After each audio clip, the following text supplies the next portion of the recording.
Capítulo 1 O coração do mundo. O mundo político e social do Ocidente encontra-se exausto. Desde as pregações de Pedro, o eremita, até a morte do rei Luís IX, diante de Tunis, acontecimento que colocaram um dos derradeiros marcos nas guerras das cruzadas, as sombras da Idade Medieval confundiram as lições do Evangelho, ensanguentando todas as bandeiras do mundo cristão. Foi após essa época, no último quartel do século XIV, que o Senhor desejou realizar uma de suas visitas periódicas à Terra, a fim de observar os progressos de sua doutrina e de seus exemplos no coração dos homens. Anjos e tronos lhe formavam a corte maravilhosa. Dos céus à terra foi colocado outro símbolo da escada infinita de Jacó, formado de flores e de estrelas cariciosas, por onde o Cordeiro de Deus transpôs as imensas distâncias, clarificando os caminhos cheios de treva. Mas, se Jesus vinha do coração luminoso das esferas superiores, trazendo nos olhos misericordiosos a visão dos seus impérios resplandecentes e na alma profunda o ritmo harmonioso dos astros, o planeta terreno lhe apresentava ainda aquelas mesmas veredas escuras, cheias da lama da impenitência e do orgulho das criaturas humanas, e repletas dos espinhos da ingratidão e do egoísmo. Embalde, seus olhos compassivos procuraram o ninho doce do seu evangelho. Em vão, procurou o Senhor os remanescentes da obra de um dos seus últimos enviados à face do orbe terrestre. No coração da Úmbria haviam cessado os cânticos de amor e de fraternidade cristã. De Francisco de Assis só haviam ficado as tradições de carinho e de bondade. Os pecados do mundo, como novos lobos de Gúbio, haviam descido outra vez das selvas misteriosas das iniquidades humanas, roubando às criaturas a paz e aniquilando-lhes a vida. Reliu, disse a voz suave e meiga do mestre a um dos seus mensageiros, encarregado dos problemas sociológicos da terra. Meu coração se enche de profunda amargura, vendo a incompreensão dos homens no que se refere às lições do meu evangelho. Por toda parte é a luta fratricida, como polvo de infinitos tentáculos a destruir todas as esperanças. Recomendei-lhes que se amassem como irmãos, e vejo-os em movimentos impetuosos, aniquilando-se uns aos outros como Caíns desvarados. Todavia, replicou o emissário solícito, como se desejasse desfazer a impressão dolorosa e amarga do mestre, esses movimentos, Senhor, intensificaram as relações dos povos da terra, aproximando o Oriente e o Ocidente, para aprenderem a lição da solidariedade nessas experiências penosas. Novas utilidades da vida foram descobertas. O comércio progrediu além de todas as fronteiras, reunindo as pátrias do orbe.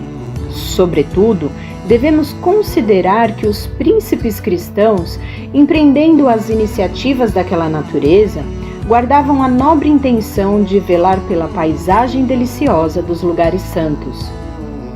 Mas retornou tristemente a voz compassiva do Cordeiro. Qual o lugar da terra que não é santo?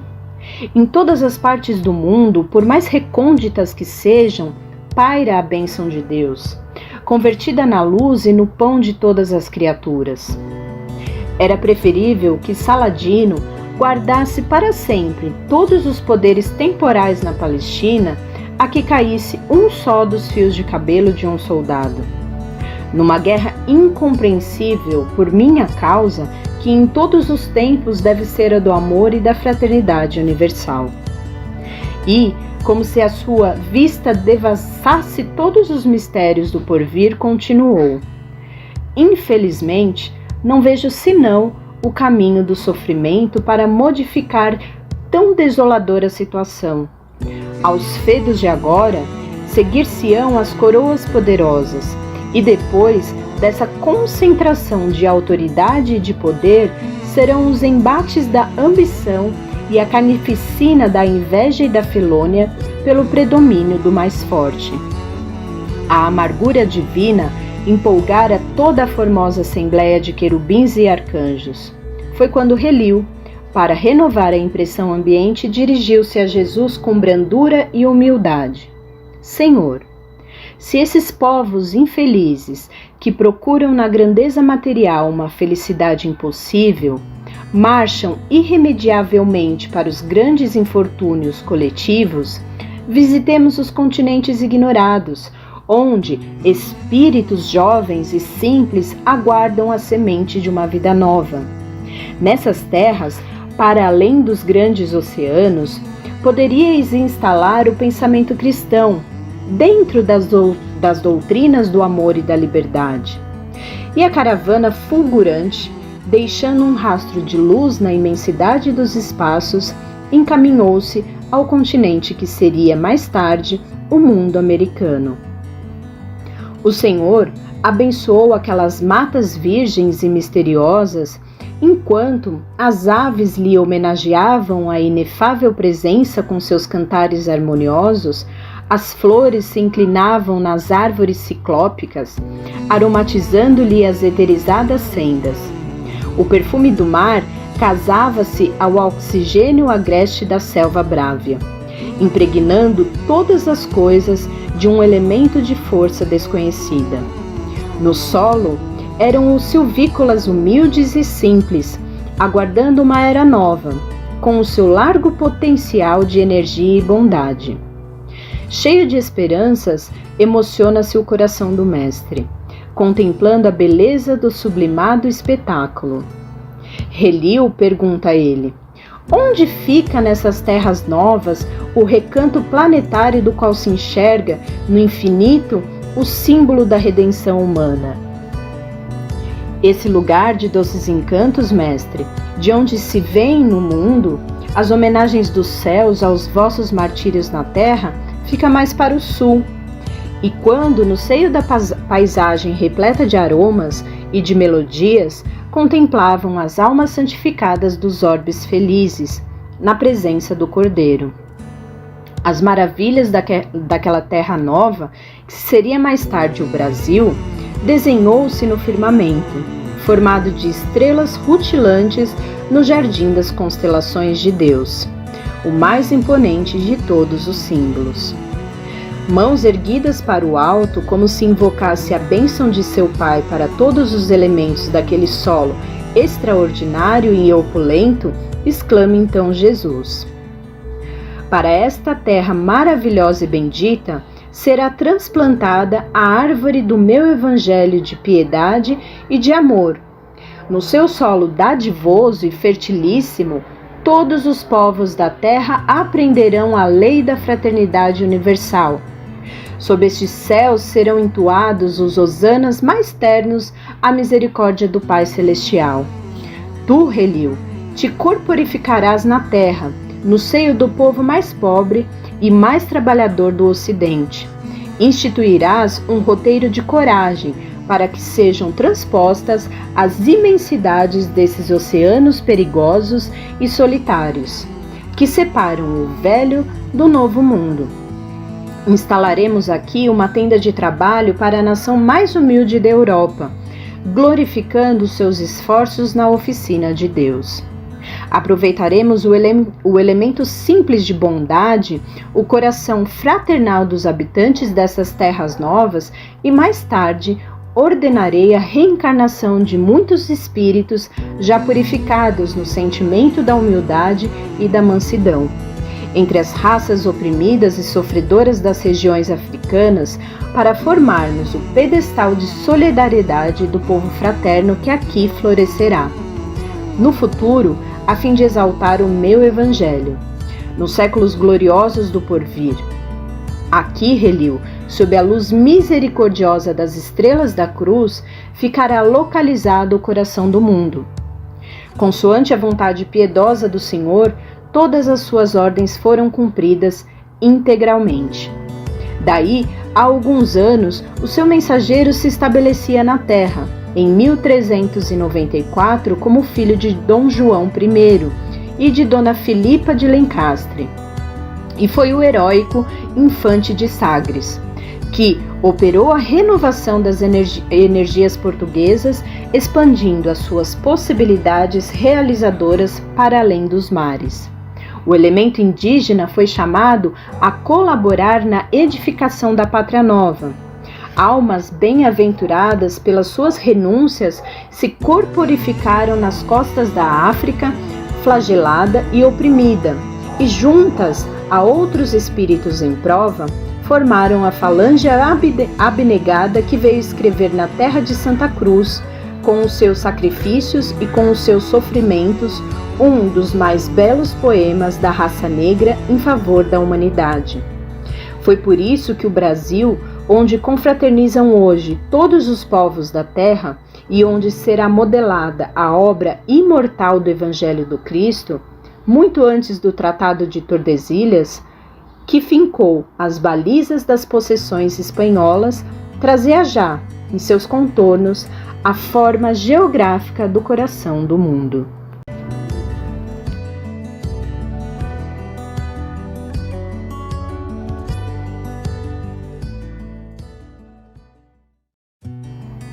Capítulo 2 – A Pátria do Evangelho.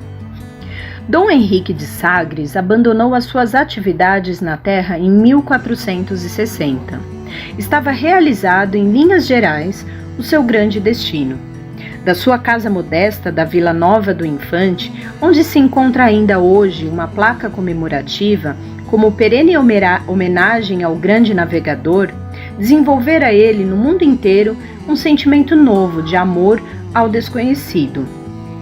Desde a expedição de Ceuta, o Infante deixou transparecer em vários documentos que se perderam nos arquivos da Casa de Aves que tinha a certeza da existência das terras maravilhosas, cuja beleza haviam contemplado seus olhos espirituais no passado longínquo. Toda sua existência de abnegação e ascetismo constituíram uma série de relâmpagos luminosos no mundo de suas recordações. A prova de que os seus estudos particulares falavam da terra desconhecida é que o mapa de André Bianco, datado de 1448, mencionava uma região fronteira à África. Para os navegadores portugueses, portanto, a existência da grande ilha austral já não era assunto ignorado. Novamente, no além, o antigo mensageiro do mestre não descansou, chamando a colaborar com ele numerosas falanges de trabalhadores devotados à causa do Evangelho do Senhor. Procura influenciar sobre o curto reinado de Dom Duarte, estendendo com os seus cooperadores essa mesma atuação ao tempo de Dom Afonso V, sem lograr uma ação decisiva a favor das empresas esperadas. Aproveitando o sonho geral dos tesouros das Índias, a personalidade do Infante se desdobra, com o objetivo de descortinar o continente novo ao mundo político do Ocidente. Enquanto a sua atuação encontra fraco eco junto às administrações de sua terra, o povo de Castela começa a preocupar-se seriamente com as ideias novas, lançando-se à disputa das riquezas entrevistas. Eleva-se então ao poder Dom João II, cujo reinado se caracterizou pela previdência e pela energia realizadora. Junto do seu coração, o emissário invisível encontra grandes aspirações, irmãs das suas. O príncipe perfeito torna-se o dócil instrumento do mensageiro abnegado. A mesma sede de além lhe devora o pensamento. Expedições diversas se organizam. O Castelo de São Jorge é fundado por Diogo de Azambuja, na costa da Mina. Diogo Cão descobre toda a costa de Angola, por toda parte, sob o olhar protetor do grande rei. Aventuram-se os expedicionários, mas o espírito, em todos os planos e circunstâncias da vida, tem de sustentar as maiores lutas pela sua purificação suprema. Entidades atrasadas na sua carreira evolutiva se unem contra as realizações do príncipe ilustre. Depois do desastre no campo de Santarém, no qual o filho perde a vida em condições trágicas, surgem outras complicações entre a sua direção justiceira e os nobres da época. E Dom João II morre envenenado em Alvor no ano de 1495. Todavia, os planos da escola de Sagres estavam consolidados. Com a ascensão de Dom Manuel I ao poder, nada mais se fez que atingir o fim de longa e laboriosa preparação. Em 1498, Vasco da Gama descobre o caminho marítimo das Índias e, um pouco mais tarde, Gaspar Corte Real descobre o Canadá. Todos os navegadores saem de Lisboa com instruções secretas quanto à terra desconhecida, que se localizava à fronteira à África e que já havia sido objeto de protesto de Dom João II contra a bula de Alexandre VI, que pretendia impor-lhe restrições ao longo do Atlântico, por sugestão dos reis católicos da Espanha. No dia 7 de março de 1500, preparada a grande expedição de Cabral, ao novo roteiro das Índias. Todos os elementos da expedição, encabeçados pelo capitão Mor, visitaram o Passo da Alcaçova. E na véspera do dia 9, dia este em que se fizeram ao mar, imploraram os navegadores a bênção de Deus na ermida do Restelo, pouso de meditação que a fé sincera de Dom Henrique havia edificado. O Tejo estava coberto de embarcações engalanadas e, entre manifestações de alegria e de esperança, exaltava-se o pendão glorioso das quinas. No Oceano Largo, o capitão Mor considera a possibilidade de levar a sua bandeira à terra desconhecida do hemisfério sul. O seu desejo cria a necessária ambientação ao grande plano do mundo invisível. Henrique de Sagres aproveita esta maravilhosa possibilidade. Suas falanges de navegadores do infinito se desdobram nas caravelas embandeiradas e alegres. Aproveitam-se todos os ascendentes mediúnicos. As noites de Cabral são povoadas de sonhos sobrenaturais e, insensivelmente, as caravelas inquietas cedem ao impulso de uma orientação imperceptível. Os caminhos das Índias são abandonados. Em todos os corações há uma angustiosa expectativa. O pavor do desconhecido empolga a alma daqueles homens rudes que se viam perdidos entre o céu e o mar, nas imensidades do infinito. Mas a assistência espiritual do mensageiro invisível, que de fato era ali o divino expedicionário, derrama um claror de esperança em todos os ânimos. As primeiras mensagens da terra próxima recebem-nas com alegria indizível.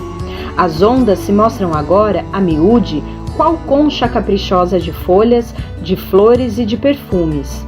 Avistam-se os píncaros elegantes da plaga do cruzeiro e, em breves horas, Cabral e sua gente se reconfortam na praia extensa e acolhedora. Os naturais os recebem como irmãos muito amados. A palavra religiosa de Henrique Soares, de Coimbra, eles a ouvem com veneração e humildade. Colocam suas habitações rústicas e primitivas à disposição do estrangeiro e reza a crônica de Caminha que Diogo Dias dançou com eles nas areias de Porto Seguro, celebrando na praia o primeiro banquete de fraternidade na terra de Vera Cruz. A bandeira das quinas desfralda-se então gloriosamente nas plagas da terra abençoada, para onde transplantar a Jesus a árvore do seu amor e da sua piedade, e no céu celebra-se o acontecimento com grande júbilo. Assembleias espirituais, sob as vistas amorosas do Senhor, abençoam as praias extensas e claras e as florestas cerradas e brávias. Há um contentamento intraduzível em todos os corações, como se um pombo simbólico trouxesse as novidades de um mundo mais firme, após novo dilúvio. Henrique de Sagres, o antigo mensageiro do Divino Mestre, rejubila-se com as bênçãos recebidas do céu. Mas, de alma alarmada pelas emoções mais carinhosas e mais doces, confia ao Senhor as suas vacilações e os seus receios.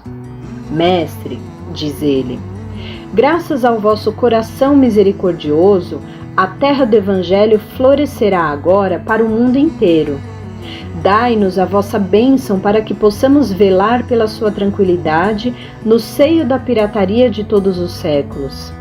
Temo, Senhor, que as nações ambiciosas matem as nossas esperanças, invalidando as suas possibilidades e destruindo os seus tesouros. Jesus, porém, confiante por sua vez na proteção de seu Pai, não hesita em dizer com a certeza e a alegria que traz em si. Relio. Afasta essas preocupações e receios inúteis. A região do Cruzeiro, onde se realizará a epopeia do meu Evangelho, estará antes de tudo ligada eternamente ao meu coração. As injunções políticas terão nela atividades secundárias, porque, acima de todas as coisas, em seu solo santificado e exuberante, estará o sinal da fraternidade universal, unindo todos os espíritos. Sobre a sua volumosa extensão, pairará constantemente o signo da minha assistência compassiva e a mão prestigiosa e potentíssima de Deus pousará sobre a terra de minha cruz, com infinita misericórdia. As potências imperialistas da terra esbarrarão sempre nas suas claridades divinas e nas suas ciclópicas realizações. Antes de o estar ao dos homens, é ao meu coração que ela se encontra ligada para sempre. Nos céus imensos havia clarões estranhos de uma bênção divina. No seu sólio de estrelas e de flores, o Supremo Senhor sancionara, por certo, as bondosas promessas de seu Filho. E foi assim que o minúsculo Portugal, ao longo de 3 longos séculos, embora preocupado com as fabulosas riquezas das Índias, pôde conservar, contra flamengos e ingleses, franceses e espanhóis, a unidade territorial de uma pátria com 8,5 milhões de quilômetros quadrados e com 8.000 quilômetros de costa marítima. Nunca houve exemplo como esse em toda a história do mundo. As possessões espanholas se fragmentaram, formando cerca de 20 repúblicas diversas. Os estados americanos do norte devem sua posição territorial às anexações e às lutas de conquista. A Lusiânia, o Novo México, o Alasca, a Califórnia, o Texas, o Oregon surgiram depois da emancipação das colônias inglesas.